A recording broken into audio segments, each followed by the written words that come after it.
Hi all, welcome to football arena. മെസ്സിയും PSG തമ്മിലുള്ള ബന്ധം അത് നല്ല രീതിയിലായിരുന്നില്ല അവസാനിച്ചിരുന്നത്. അതായത് കോൺട്രാക്റ്റ് പുതുക്കാൻ താല്പര്യമില്ല എന്ന് മെസ്സി PSG അറിയിച്ചിരുന്നു. ഇതോടുകൂടി PSG പ്രതികാര നടപടികൾ ആരംഭിച്ചു. ആ സമയത്താണ് മെസ്സി സൗദി അറേബ്യയിലേക്ക് ഒരു പ്രോഗ്രാമിന് വേണ്ടി പോകുന്നത്. എന്നാൽ PSG ഇത് വിവാദമാക്കി. കാരണം ക്ലബിൻ്റെ അനുമതി ഇല്ലാതെയാണ് മെസ്സി ട്രാവൽ ചെയ്തത്. അതുകൊണ്ട് തന്നെ മെസ്സിക്ക് ഒരു മത്സരത്തിൽ PSG സസ്പെൻഷൻ നൽകി എന്നുള്ളതാണ്. മാത്രമല്ല മെസ്സി പരസ്യമായി മാപ്പ് പറയുകയും ചെയ്തിരുന്നു.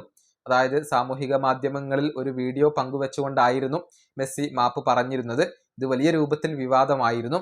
ഈ സംഭവത്തെക്കുറിച്ച് അന്നത്തെ PSG പരിശീലകനായിരുന്ന ക്രിസ്റ്റോഫ് ഗാൾട്ടിയർ ഇപ്പോൾ സംസാരിച്ചിട്ടുണ്ട്. ആ സമയത്ത് താൻ മെസ്സിക്കൊപ്പമാണ് നിലകൊണ്ടത്.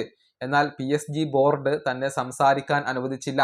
മെസ്സിക്ക് വേണ്ടി സംസാരിച്ചതിന് 15,000 യൂറോ തനിക്ക് പിഴയായിക്കൊണ്ട് ചുമത്തി. തനിക്ക് വേണ്ടത്ര ബഹുമാനം PSG ബോർഡിൽ നിന്നും ലഭിച്ചില്ല എന്നൊക്കെയാണ് അന്നത്തെ PSG പരിശീലകനായ ഗാൾട്ടിയർ പറഞ്ഞിട്ടുള്ളത്. അദ്ദേഹത്തിൻ്റെ വാക്കുകൾ ഇങ്ങനെയാണ്: 2023 ലയണൽ മെസ്സിക്ക് PSG സസ്പെൻഷൻ നൽകിയിരുന്നു. ആ സമയത്ത് ഞാൻ മെസ്സിയെ ഡിഫെൻഡ് ചെയ്തിരുന്നു. അതിൻ്റെ ഫലമായിക്കൊണ്ട് PSG ബോർഡ് എനിക്ക് പിഴ ചുമത്തുകയാണ് ചെയ്തത്. 15,000 യൂറോയാണ് എനിക്ക് പിഴയായിക്കൊണ്ട് അടക്കേണ്ടി വന്നത്. ഒരു പരിശീലകൻ എന്ന നിലയിൽ തങ്ങളുടെ താരങ്ങളെക്കുറിച്ച് സംസാരിക്കാനുള്ള അവകാശമുണ്ട്. എന്നാൽ PSG അന്ന് എന്നെ അതിന് അനുവദിച്ചില്ല. ഒരുപക്ഷെ എനിക്ക് വലിയ ഒരു റസീമ ഒന്നും ഇല്ലാത്തത് കൊണ്ടായിരിക്കാം അവർ എനിക്ക് ബഹുമാനം നൽകിയിരുന്നില്ല. ഇതാണ് ക്രിസ്റ്റോഫ് ഗാൾട്ടിയർ ഇപ്പോൾ പറഞ്ഞിട്ടുള്ളത്. PSG ബോർഡിൽ നിന്ന് തനിക്കും വലിയ അപമാനങ്ങൾ സഹിക്കേണ്ടി വന്നു എന്നാണ് ഗാൾട്ടിയർ പറഞ്ഞിട്ടുള്ളത്. നെയ്മർ ജൂനിയർ PSG വിട്ടത് നല്ല രൂപത്തിലായിരുന്നില്ല.